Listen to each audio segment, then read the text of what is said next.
പുതിയ കാലത്ത് സമൂഹത്തെ നയിക്കാൻ കുറ്റമറ്റ സംഘടനാ പ്രവർത്തനങ്ങൾ അനിവാര്യമാണെന്ന് KPMS സംസ്ഥാന ജനറൽ സെക്രട്ടറി പുന്നല ശ്രീകുമാർ പറഞ്ഞു.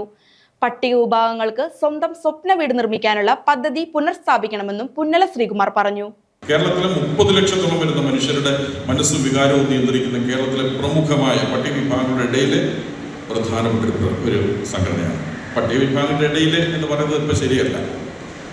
കാരണം നിങ്ങൾ കേരളീയ സമൂഹത്തിൽ പരിശോധിച്ചാൽ ഈ ഹിന്ദു റിലീജിയൻ നമ്മൾ നോക്കിയാൽ NSS, SNDP, KPMS ആരെല്ലാണെന്ന് കേരളത്തിൽ നിൽക്കുന്നത് എന്ന് പറഞ്ഞാൽ സാമൂഹ്യ വിഷയങ്ങളിൽ, സംഘടനാ വിഷയങ്ങളിൽ, പൊതുവിഷയങ്ങളിലെല്ലാം സമ്പത്തിൻ്റെ കുറവുണ്ട്. പക്ഷേ നിലപാടുകൾ കൊണ്ട് ഔന്നത്യം ഏത് നിലയിൽ പരിശോധിച്ചാലും KPMSന് തന്നെ ആയിരിക്കും എന്നാണ് ഞാൻ വിലയിരുത്തുന്നത്.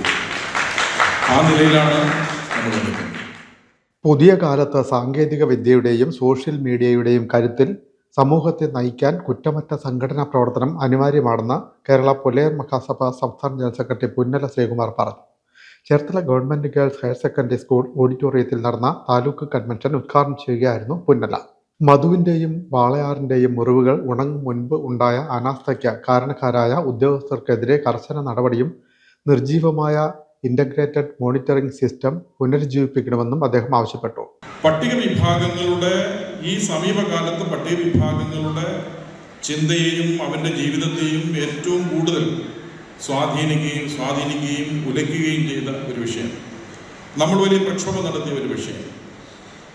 ഇപ്പോൾ ഈ സമീപ ദിവസങ്ങളിൽ സർക്കാരിൻ്റെയും അതുപോലെ തന്നെ വകുപ്പിൻ്റെയും ഭാഗത്തുനിന്നുണ്ടായ അനാസ്ഥ, ആ അനാസ്ഥയ്ക്ക് കാരണക്കാരായിട്ടുള്ള ഉദ്യോഗസ്ഥർക്കെതിരെ കർശനമായ നടപടി ഉണ്ടാകണം.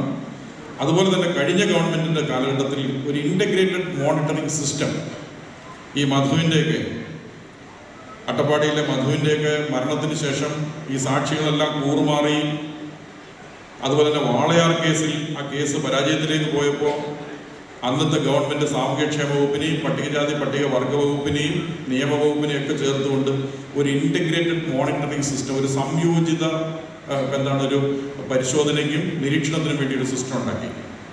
പക്ഷെ പിന്നീട് അതിന് റിസൾട്ടൊന്നും ഉണ്ടായില്ല. ഈ ഗവൺമെൻറ് അത് തുടരുമോ എന്നെനിക്കറിയില്ല. ഞാൻ സൂചിപ്പിക്കുന്നത്, ഒരു ഗവൺമെൻറ് വന്ന് ചുരുക്കം നാളുകളേ ആയുള്ളൂ.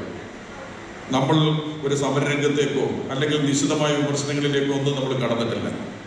പക്ഷെ നമുക്ക് സൂചിപ്പിക്കാനുള്ളൊരു കാര്യം, ബഡ്ജറ്റിലൂടെ ഇത്തരം പ്രവൃത്തികൾക്കെതിരെ നിയമം നിർമ്മിക്കും എന്ന് പറയുന്ന സർക്കാർ അതിൽ മാതൃക പുലർത്തുകയും അതുപോലെ തന്നെ കുറ്റക്കാർക്കെതിരെ നടപടി സ്വീകരിക്കുകയും ചെയ്യേണ്ടുന്ന സാഹചര്യമാണ് കേരളത്തിൽ നിൽക്കുന്നത്.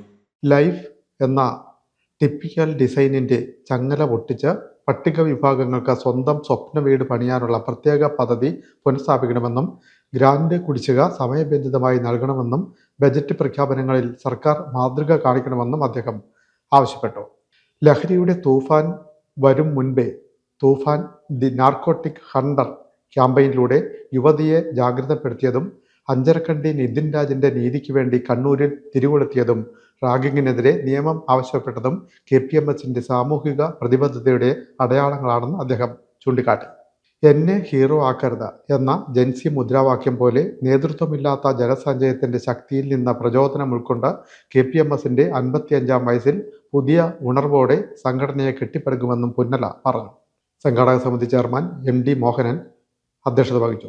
ചേർത്തല, പൂച്ചാക്കൽ, അരൂർ, തുറവൂർ യൂണിയനുകളിൽ നിന്നായി 132 ശാഖകളിലെ 1100-ലധികം പ്രതിനിധികൾ പങ്കെടുത്തു. അക്കാദമിക് മികവ് തെളിയിച്ചവർക്ക് സംസ്ഥാന പ്രസിഡന്റ് അഡ്വക്കേറ്റ് സരീഷ് കുമാർ വിദ്യാഭ്യാസ മെറിറ്റ് അവാർഡുകൾ സമ്മാനിച്ചു. General convener Ramesh Mani, CK Anil, KP Madhu, assistant secretary Akhil K Damodaran, സംസ്ഥാന കമ്മിറ്റി അംഗങ്ങളായ TR ശശിപാലൻ, പ്രീണ ബിജു എന്നിവർ സംസാരിച്ചു.